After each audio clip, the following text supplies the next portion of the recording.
Hey, and welcome to 90 Second Knowledge, a series of short video tutorials which will help you get the most out of the digital marketing that you do for your small or medium business.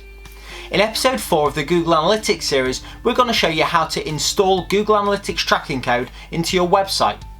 Whether you do that through your own platform, something like Wix or Squarespace, let's get 90 seconds on the clock and take a look.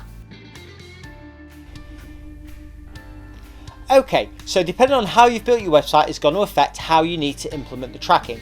If you've used a free website builder like Wix or like Squarespace, log into Google Analytics, go to the search bar at the top and search for data streams.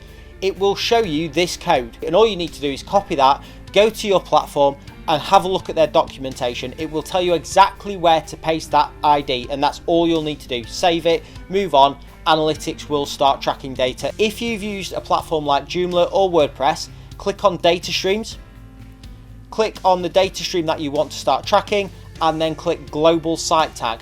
This gives you a little snippet of code here, and all we're going to do is copy and paste this into one file on your website, and it will track everything for you across the whole of your website. So go to the right hand side and click copy.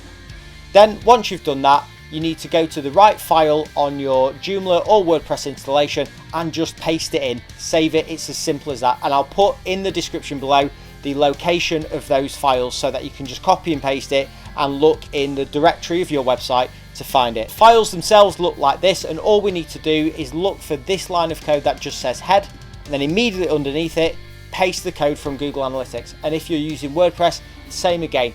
In the folder, just look for this line that says head, and then on the line underneath, just paste the Google Analytics code. Save that file. That's how you install Google Analytics tracking on your website, whether you're using a website builder or a content management system. It's that simple. You don't have to pay someone else. You don't need a plugin that you're going to pay a license for either. You just need to copy and paste those lines of code, save it, and it's done.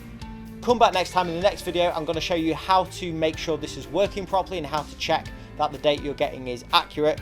But for now, go and do that. You'll get a load of data, and it will help you to make better decisions about where to spend your marketing money.